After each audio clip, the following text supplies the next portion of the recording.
தற்போதைய முக்கிய செய்தி.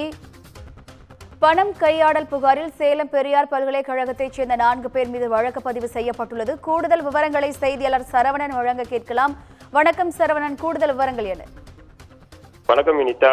சேலம் பெரியார் பல்கலைக்கழகத்துல வேதியியல் துறையில தற்காலிக பணியாளராக இருந்து வந்தவர் சீனிவாசன்.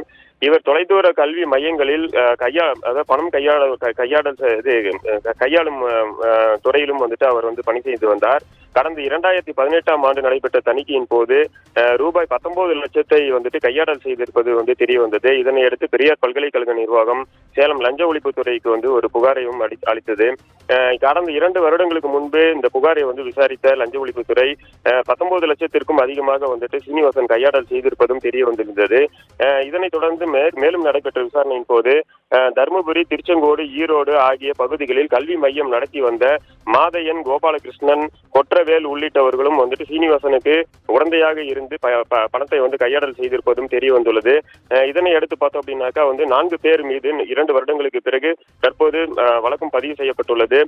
அடுத்த கட்டமாக இவர்கள் 4 பேரையும் கைது செய்யும் நடவடிக்கைகளிலும் காவல்துறையினர் ஈடுபட்டு வருகின்றனர். பெரியார் பல்கலைக்கழகத்தை பொறுத்தவரையும் பார்த்தோம்னாக்கா அடுத்தடுத்து பல்வேறு குற்றச்சாட்டுகள் முன்வைக்கப்பட்டு வருகிறது. இந்த பிரச்சனைகளுக்கு எப்போது தீர்வு காணப்படும் என்று ஊழியர்களும் ஆசிரியர்களும் மாணவர்களும் மிகுந்த ஆர்வத்துடன் எதிர்பார்த்து வருகிறார்கள். கூடுதல் விவரங்களுக்கு நன்றி சரவணன்.